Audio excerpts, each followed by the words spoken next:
കഥ കേട്ടിട്ടുണ്ട്. Royal family का मेंबर आदित्य वर्मा के मुताबिक वॉल भी सिर्फ एक खजाना का कमरा नहीं है, उसके पीछे से सीधा गर्भगृह तक एक सीक्रेट रास्ता जाता है। वो भगवान के एकांत का स्थान है। उसे खोलना मतलब मंदिर की पवित्रता और उसकी स्पिरिचुअल एनर्जी को डिस्टर्ब करना। उनका कहना है कि नागबंधन खजाने के लिए नहीं, भगवान के एकांत के लिए लगाया गया है। इसे एक बात साफ होता है, वॉल बी की असली सिक्योरिटी नागबंधन नहीं है, उसके पीछे एक भयानक कोनी से लिखी हुई हिस्ट्री है। वो हिस्ट्री उस खजाने की असली रक्षक। वो हिस्ट्री क्या है मैं बताता हूँ। 18 सेंचुरी से पहले ट्रावनकोर पर राजा सिर्फ नाम का था। असली पावर थी 8 शक्तिशाली फ्यूडल लॉर्ड्स के हाथ में, जिन्हें कहते हैं इट्टुविटिल पिल्लमार, द 8 लॉर्ड्स। इसका मीनिंग वो इस इलाके के अनऑफिशियल माफिया थे, उनके बातें ही कानून थी। मंदिर का सारा पैसा उनके कंट्रोल में। जो राजा उनके खिलाफ जाता उसे मार दिया जाता। जब मार्तांड वर्मा पावर में आए, उन्हें इन 8 लॉर्ड्स को खत्म किया, लेकिन वो जानते थे ऐसे दुश्मन फ्यूचर में फिर पैदा हो सकते। तो उन्होंने एक मास्टर स्ट्रोक छाला 1750 में उन्होंने किया त्रिपिड़ी दानम। मार्तांड वर्मा ने अपनी तलवार, अपना राज, अपने सब कुछ पद्मनाभ स्वामी के चरणों में रखा दिया और कहा, हे पद्मनाभा, आज से इस राज्य की राजा मैं नहीं, तुम हो। मैं सिर्फ तुम्हारी दास हूँ। ये सिर्फ भक्ति नहीं थी, एक ब्रिलियंट पॉलिटिकल मूव था। एक झटके में मंदिर का खजाना अब राजा की नहीं, सीधा भगवान की प्रॉपर्टी बन गया। अब खजाने पर नजर डालने वाला राजा से नहीं, सीधा भगवान से पंगा लेगा। ये धर्म बंधन ही उस खजाने का असली लॉक है।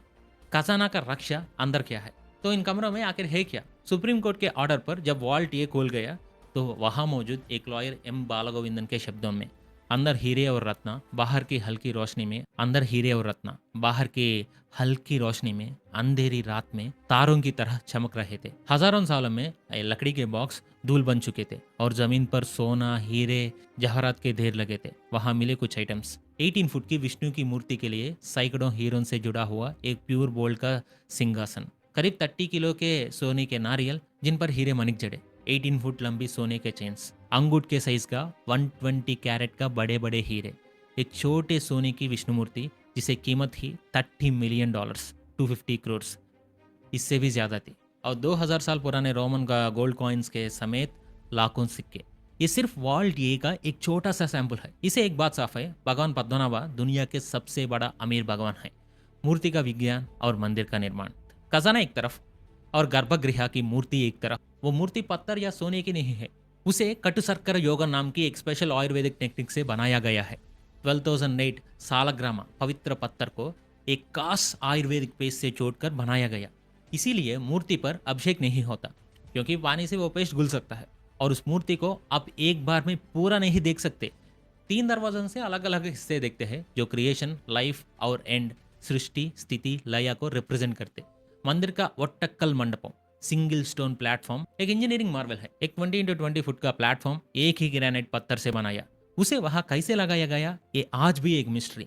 नए कमरे और कानूनी लड़ाई। 2014 की ऑडिट में 2 और नए कमरे मिले, वॉल्ट जी और वॉल्ट एच। इसमें रोज की पूजा में यूज होने वाले सोने चांदी के बर्तन और आभूषण मिले। मतलब मंदिर में अभी और भी राज है। इस खजाने पर 9 साल तक सुप्रीम कोर्ट में केस चला, royal family versus government.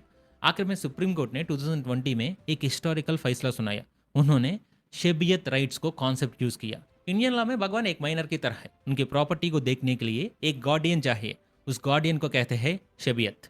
Court ने कहा कि रॉयल फैमिली इस मंदिर की मालिक नहीं बल्कि गार्डियन है, इसीलिए उनका यह अधिकार नहीं छीन जा सकता। मंदिर का एडमिनिस्ट्रेशन रॉयल फैमिली के अंडर ही एक कमिटी देखेंगे। फाइनल ट्विस्ट, गप्ले और झूठ। केस के दौरान विनोद रॉय की ऑडिट रिपोर्ट ने भूचाल ला दिया। रिपोर्ट के मुताबिक मंदिर से बाहर दिए गए सोने में से 266 किलो सोना गायब है। कुछ गायब हुए सोने के मकटों की कीमत ही 186 करोड़। रिपोर्ट में एसिड अटैक्स और सस्पिशियस डेथ्स का भी जिक्र था। इस पर रॉयल फैमिली ने एक माइंड ब्लॉकिंग काउंटर दिया। आदित्य वर्मा ने कहा, वॉल्ट भी एक कमरा नहीं, उसके 2 हिस्से हैं। एक छोटा बाहरी कमरा एंटी चैम्बर और एक असली अंदर का कमरा इनर चैम्बर। जो 7 बार खोला गया वो सिर्फ बाहर की एंटी चैम्बर था। नागबंधन वाला असली इनर चैम्बर आज तक किसी ने नहीं खोला। और गायब हुई सोने के बारे में भी कहा। उनके मुताबिक वो ऑडिटर्स ओल्ड मलयालम नंबर्स को गलत पढ़ लिया, इसीलिए कैलकुलेशन में मिस्टेक हुई, कोई चोरी नहीं हुई। कुछ थ्योरीज ये भी है कि कमरों के नीचे के एक सीक्रेट टनल है जिसे सदियों से खजाना चुराया जा रहा, लेकिन ये सब सिर्फ आरोप है, साबित नहीं हुई। कंक्लूजन, इतने विवादों के बाद जून 8, 2025 को 270 साल बाद मंदिर में महाकुंभाभिषेकम हुआ। आज मंदिर का एडमिनिस्ट्रेशन सुप्रीम कोर्ट की बनाई कमेटी देखता है। और वॉल बी के रक्षा एक रहस्य ही है। कोर्ट ने उसे खोलने का कोई ऑर्डर नहीं दिया। $1 ट्रिलियन का खजाना एक कमरे में बंद है। कुछ कहते हैं उसे निकलकर देश के काम में लगना चाहे, कुछ कहते हैं वो भगवान का है, उसे छूना पाप है। आप क्या सोचते हैं? लेकिन ये पूरी कहानी हमें एक चीज सिखाता है, असली खजाना वो सोना हीरे नहीं है, असली खजाना है हमारे पूर्वजों का विश्वास, उनका अद्भुत ज्ञान और उनका स्थापित किया हुआ धर्म, जिसने उस खजाने को सदियों तक बचाए रखा। उस विरासत के आगे $8 ट्रिलियन भी कम है। लेकिन जाने से पहले एक आखिरी सवाल।